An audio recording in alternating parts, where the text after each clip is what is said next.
Hello and welcome to my bad English translation of Live Letter XLV. That's part 45 for you non-Garleans. They start the live letter by showing off the Pagos expedition coming in patch 4.36. Don't let your eyes fool you. That may look like snow, but it's actually salt. So much salt. You'll help this NPC decide which Lalafell to cook first. The warrior is leaner, but the mage is easier to catch. You'll fight the love child of Yogg Saron and Cul Cullen, an encounter I'd rather not think too much about. And Warbles are tired of being called gross and stinky all the time, so they're putting on their best look for 2018. Maybe she's born with it? Maybe it's more bullying. Also, they're fixing a bug that made Lalafell's playable characters and not minions as intended. The new Black Mage weapon is Nidhogg's Eye. Again, for the love of God, can we please just cast it into the fires of Mount Doom already? Burn it, crush it, stick a straw in it and suck it. Like, I don't know what you gotta do. Pop it, twist it, pull it, flick it. The companion app is coming around late July, so now when your friends log off without saying goodnight, you can passive-aggressively write them, "Goodnight, friend." Alfie looks depressed on the 4.4 patch art, which I really can't understand considering he's surrounded by all the sexiest men in Eorzea. The new dungeon is The Burn, which will almost certainly result in The Burnout. The other new one is St. Mosien's Arboretum. Hard. So basically, St. Mosien's Arboretum, but you can no longer zerg the honeycomb to skip all the bees before the second boss. You know what I'm talking about. The new trial is Suzaku, which means Red Bird. That's right, Red Chocobo Extreme Part 2. Godspeed. The new raid is Omega Alphiscape, where Omega generates lots of little alpha nodes for you to fight. Because at this point, does it matter? Why not, really?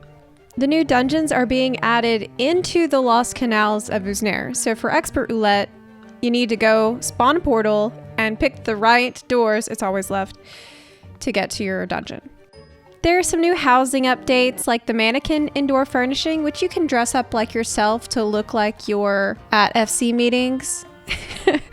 I hope it's just taking us one step closer to outfitting our staff. Also, you'll be able to set a role-playing tag for your house to let everybody know that your house is a brothel. For interested parties, I mean, you gotta pay for that coke somehow. The new Gold Saucer Gate is a giant jump puzzle, and it's basically Fat Camp. It's a statue of a guy forcing you to exercise while he keeps all the donuts from you. They're adding a new ceremony of eternal bonding feature that lets you marry multiple people at the same time. This should encourage whole raid groups to polygamously marry to enforce unity. They showed some amazing footage from E3 of like a lot of awesome cosplay and stuff.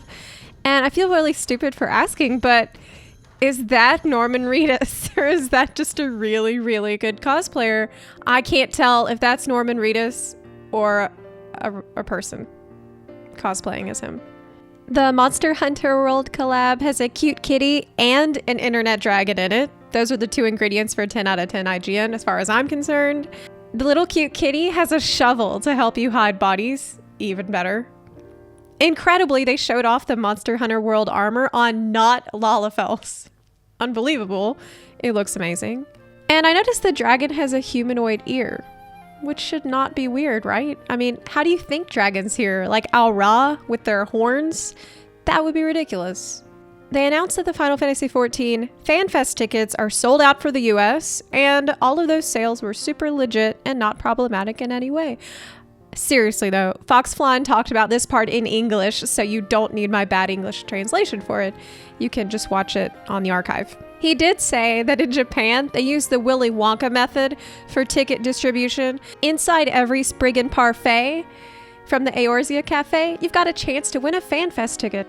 For all you Miko cosplayers, you can pre-order this choker that has your name and address on the back, and whether you take any medications. The microchip is sold separately. Gamescom is on my birthday this year, August 25th. They're selling stuffed Spriggans holding shiny purple gems. I think these plushies really rock.